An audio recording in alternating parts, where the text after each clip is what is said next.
नमस्कार दोस्तों, ITI career hub YouTube channel में आप सभी का स्वागत है। तो दोस्तों, पिछली क्लास के अंदर अपने स्क्रू थ्रेड को पढ़ा था और आज की क्लास के अंदर अपने जानने वाले हैं कि स्क्रू थ्रेड को अपने जब काटते हैं तो वहाँ पे टूल काम में लेते हैं। ठीक है, तो देखो, बाहर की चूड़ी है उसको काटने के लिए अपने डाई को काम में लेते हैं और आंतरिक चूड़ी काटने के लिए अपने टैप को इस्तेमाल करते हैं।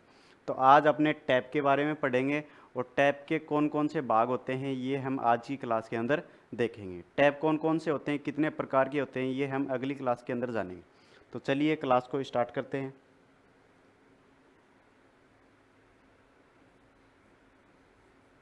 देखो, सबसे पहली बात, टैप।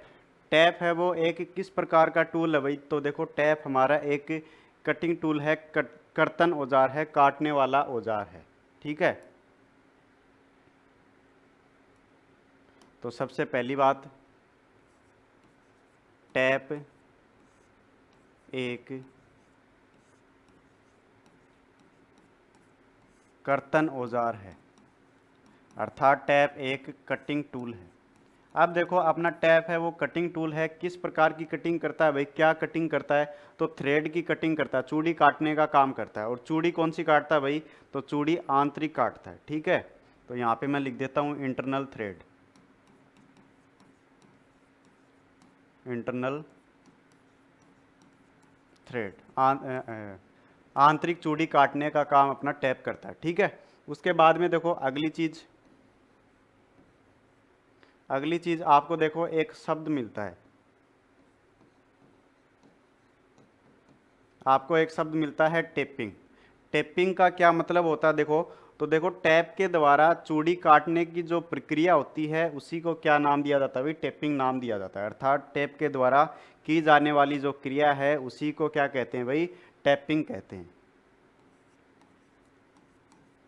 टैप के द्वारा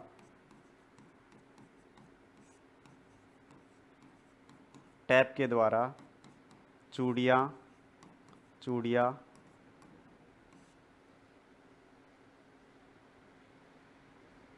चूड़ियाँ काटने की काटने की प्रक्रिया को काटने की प्रक्रिया को टेपिंग कहते हैं। टेपिंग कहते हैं। क्लियर है भाई? टैप के द्वारा चूड़ी काटने की जो प्रक्रिया है उसी को क्या कहा जाता है भाई? टेपिंग कहा जाता है। ठीक है, उसके बाद में अगली चीज देखो, अगली चीज आती है मटेरियल, कि टैप हमारा किस पदार्थ से निर्मित रहता है। तो पदार्थ के संबंध में आप ध्यान में रखोगे, टैप हमारा हाई कार्बन स्टील और हाई स्पीड स्टील, इन पदार्थों से अपना जो टैप है वो निर्मित रहता है। पहली धातु है अपनी उच्च कार्बन इस्पात, जिसको अपने बोलते हैं हाई कार्बन स्टील, और दूसरी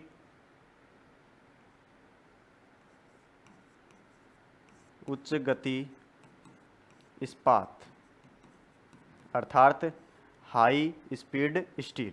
ये होगी इसके पदार्थ के संबंध में बात। ठीक है, अगली चीज आती है,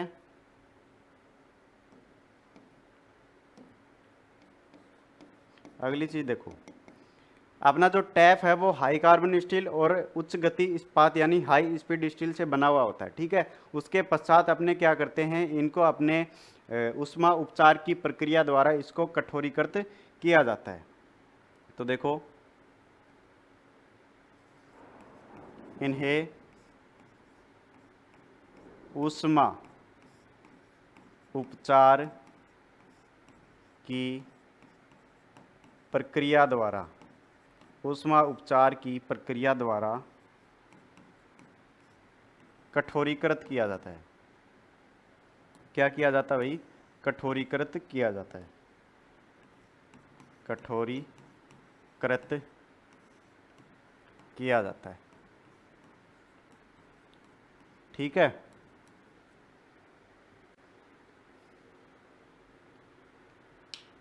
उसके बाद में देखो अगली चीज, टैप की हार्डनेस, अर्थात इसकी कठोरता, हार्डनेस। तो देखो जो टैप होता है उसकी हार्डनेस अपने को ध्यान में रखनी है भाई, 50 से 60 HRC। कितनी होती है? 50 से 60 HRC। ठीक है, तो देखो ये अपनी कंप्लीट बातें हो गई भाई टैप के संबंध में। अब देखो आगे बढ़ते हैं और आगे अपने देखते हैं कि जो अपना टैप होता है इसके कौन कौन से मुख्य भाग होते हैं, कौन कौन से पार्ट्स होते हैं। तो चलिए अपने हेडिंग लगाते हैं।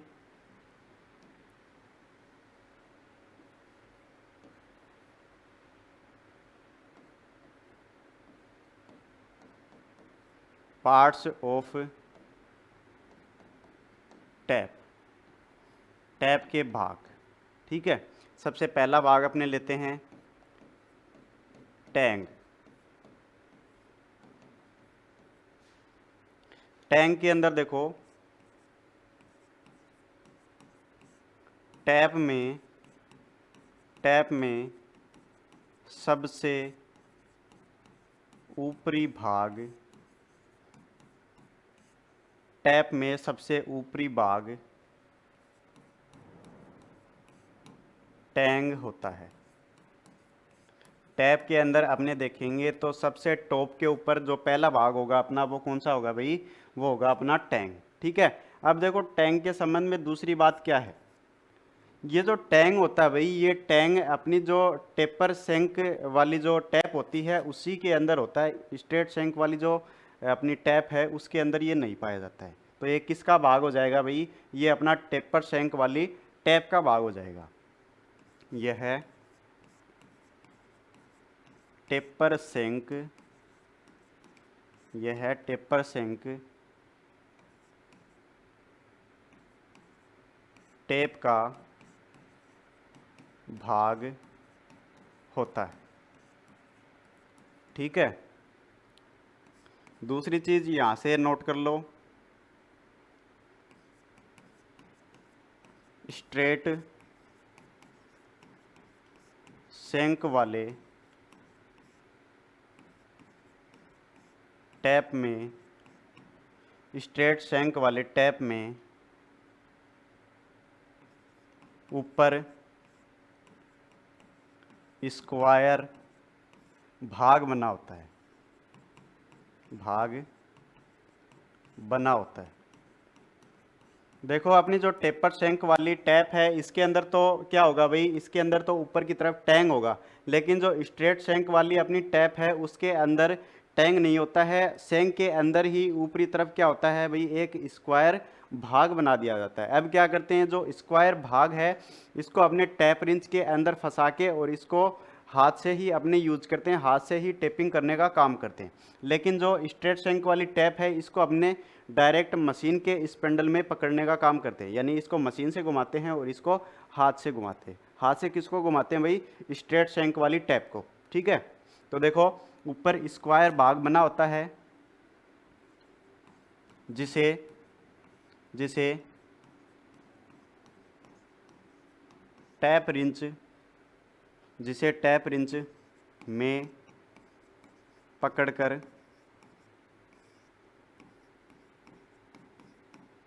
टेपिंग की जाती है। ठीक है भाई, स्क्वायर भाग है, इसको अपने टैप रिंच के अंदर पकड़ के और इसको क्या करते हैं भाई? यूज में लेते हैं, इसके द्वारा चूड़ी काटने का काम किया जाता है। और जो अपनी टेपर सेंक वाली टैप है इसको डायरेक्ट मशीन के स्पिंडल में पकड़ते हैं। ठीक है, तो पहला भाग अपना क्लियर हो गया, टैप सॉरी टैंक। उसके बाद में देखो आगे बढ़ते हैं और 2 नंबर अपना भाग लेते हैं। यहाँ पे नाम आ रहा है सेंक, तो सेंक को ही सबसे पहले देख लेते हैं। सेंक, अब देखो सेंक के संबंध में क्या बात, यह है बॉडी, यह है बॉडी और टैंग के मध्य का भाग होता है, मध्य का भाग होता है। देखो क्या बात लिखी है मैंने इसके संबंध में कि अपना जो सैंक होता है भाई, ये सैंक टैंग और बॉडी इन दोनों के बीच में जो भाग होगा उसी को अपने क्या नाम देंगे, सैंक नाम देंगे। ठीक है, अगली चीज देखो, सैंक पर टैप का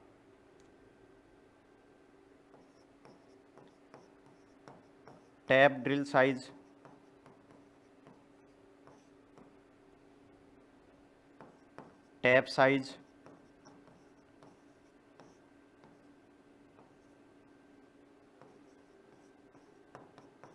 चूड़ी का प्रकार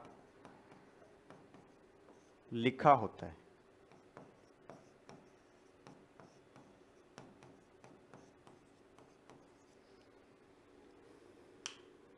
देखो क्या बात लिखी है इसके अंदर कि जो अपना सेंक भाग होता है, इस सेंक भाग के ऊपर क्या लिखा रहता है भाई, जो अपना टैप होता है उस टैप की टैप ड्रिल साइज लिखी होती है, उस टैप की साइज लिखी रहती है, और चूड़ी का प्रकार कौन सा है वो भी किसके ऊपर लिखा रहता है भाई, सेंक के ऊपर ही लिखा रहता है। अर्थात जो अपना टैप होता है उसका विवरण किसके ऊपर लिखा रहेगा, सेंक भाग के ऊपर ही लिखा रहेगा। ठीक है, तो ये अपना 2 नंबर भाग हो गया। और आगे बढ़ते हैं अपने नेक्स्ट भाग। देखो नेक्स्ट भाग आता है अपना बॉडी। नेक्स्ट भाग अपना बॉडी।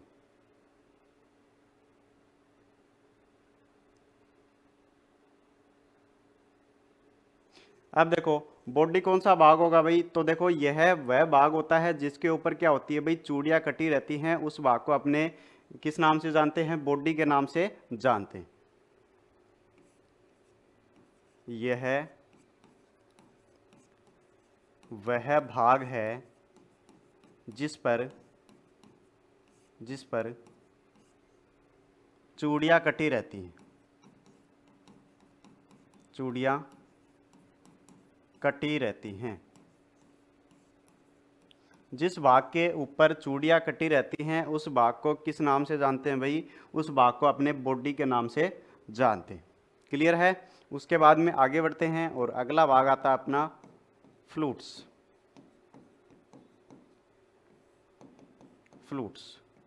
अब देखो फ्लूट्स क्या होता है।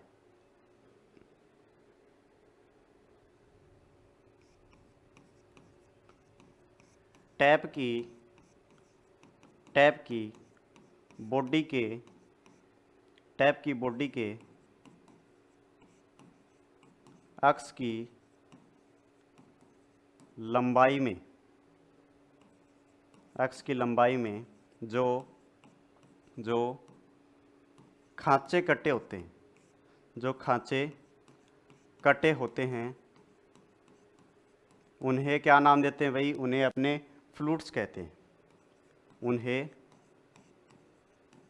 फ्लूट्स कहते हैं।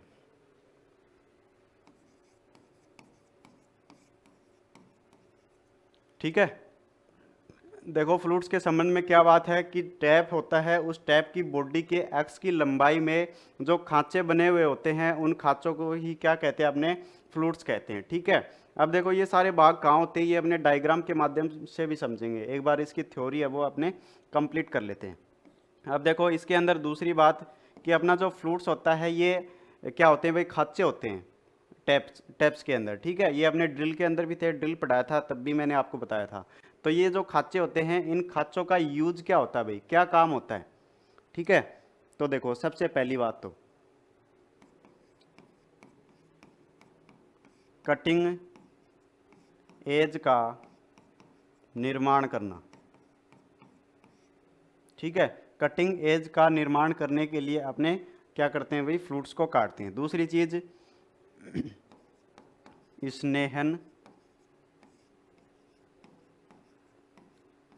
स्नेहन करने के लिए भी अपने किसका यूज करते हैं भाई, फ्लूट्स का यूज करते हैं। फ्लूट्स के माध्यम से अपने जो कूलेंट है उसको अपने कटिंग एज तक पहुंचा सकते हैं। ठीक है, उसके बाद में अगला यूज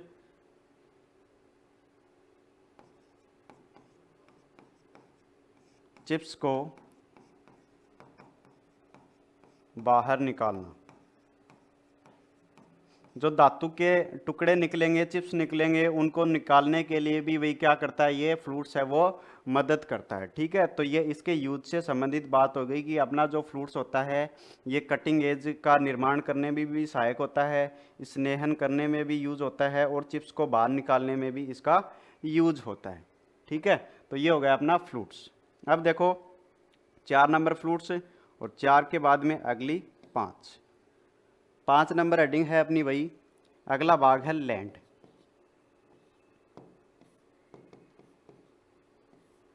लैंड तो देखो लैंड क्या होता है, टैप के अंदर दो फ्रूट्स के मध्य का वह भाग जिसके ऊपर चूड़ियां कटी होती हैं उसको अपने लैंड के नाम से जानते हैं। टैप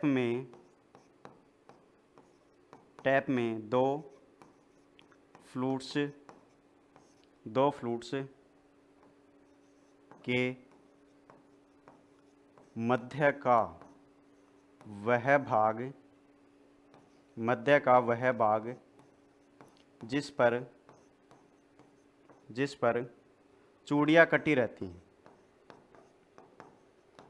चूड़ियां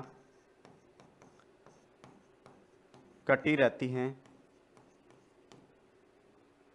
लैंड कहलाता है।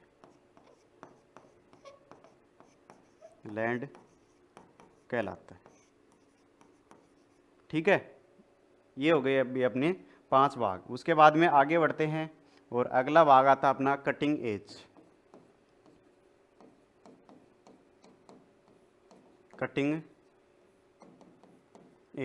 अब देखो कटिंग एज कौन सा भाग हो जाएगा, टैप के अंदर वह भाग जो कर्तन का कार्य करता है उस भाग को अपने क्या नाम देंगे भाई, कटिंग एज।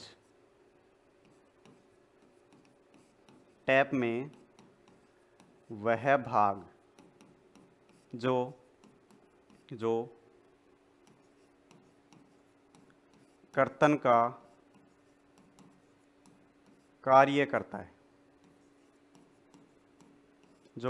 कार्य करता है उसको अपने क्या नाम देंगे भाई, कटिंग एज। ठीक है, तो ये सारे अपने कंप्लीट टैप के भाग हो गए। ठीक है, अब देखो इसके बाद में एक हेडिंग आती है अपनी भाई रैक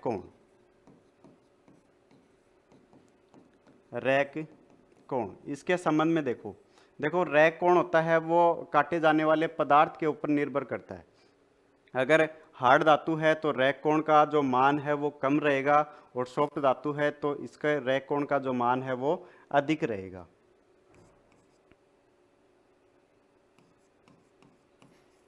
रैक कोण का मान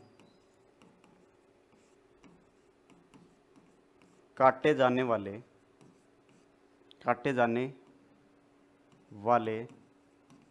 पदार्थ पर निर्भर करता है।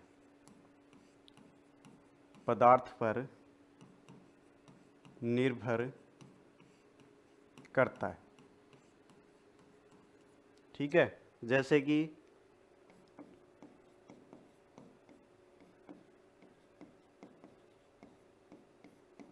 हार्ड धातु है उसके लिए रैक कोण का जो मान है वो कम रखा जाता है और सॉफ्ट धातु है उसके लिए यह मान क्या रखा जाता है भाई, अधिक रखा जाता है। ठीक है, उसके बाद में हम इसके एंगल की बात करें, इस कोण की बात करें तो देखो इसके अंदर सामान्य, सॉफ्ट और हार्ड,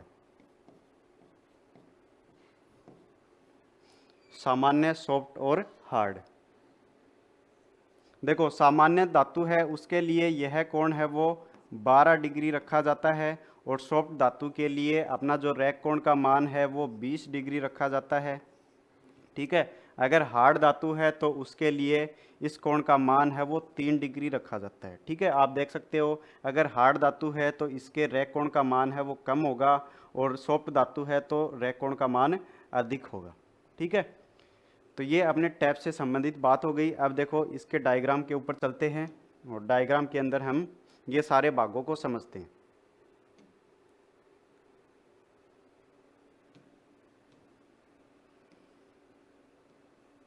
लो जी, ये अपना टैप का डायग्राम है। ठीक है, जिसके द्वारा अपने आंतरिक थ्रेड को काटने का काम करते हैं। इसके अंदर देखेंगे तो सबसे ऊपर वाला जो भाग है, देखो यहाँ पे ये जो डायग्राम है ये स्ट्रेट शंक वाले टैप का डायग्राम है। अगर हम इस प्रकार से इसकी शंक को टेपर में बना दें,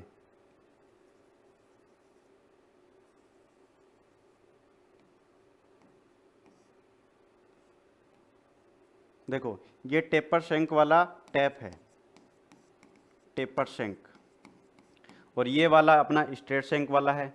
इसके अंदर देखो मैंने क्या बताया था कि सबसे ऊपरी जो भाग है इसको अपने टैंक के नाम से जानते हैं, टैंक, जो कि किसके अंदर होता है भाई, टेपर शंक वाले टैप के अंदर ही होता है, ठीक है। लेकिन वहाँ पे मैंने बताया था कि जो अपना स्ट्रेट शंक वाला टैप है इसके अंदर क्या होता है कि जो शंक भाग होता है उस शंक भाग के अंदर ही ऊपर की तरफ एक स्क्वायर भाग बना दिया जाता है। यहाँ पे आप देख सकते हो ये गोल है और इसको इस प्रकार से ये वाला टुकड़ा है काट दिया गया है, तो ये स्क्वायर भाग बन गया। अब हम इसको टैप रिंच के अंदर फंसा के और इसको आसानी से घुमा सकते हैं हाथ के द्वारा, और इसको डायरेक्ट मशीन के स्पिंडल में पकड़ा जाता है, ठीक है। तो ये भाग अलग है, बाकी इसके अंदर सेम है। तो देखो इसके अंदर ऊपर वाला टैंक हो गया, इस भाग को अपने शंक बोलते हैं, और ये वाला जो भाग है इस भाग को, इस वाले भाग को अपने क्या बोलते हैं भाई, बॉडी नाम देते हैं। इस भाग को अपने बॉडी कहते हैं, और यहाँ पे ये जो खांचे बने हुए हैं इन खांचों को अपने नाम देते हैं भाई फ्लूट्स, इसको अपने फ्लूट्स बोलते हैं। अब देखो दो फ्लूट्स के मध्य की दूरी जहाँ पे ये जो दांते बने हुए हैं, थ्रेड बनी हुई है, इनको अपने क्या नाम देते हैं भाई, इसको अपने लैंड बोलते हैं, ठीक है। तो ये सारे अपने भाग हो गए भाई एक टैप के, ठीक है। आशा करते हैं ये आपको समझ में आ गए होंगे।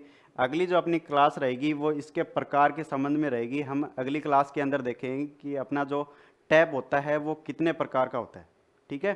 तो आज के लिए बस इतना ही, मिलते हैं नेक्स्ट वीडियो में, धन्यवाद।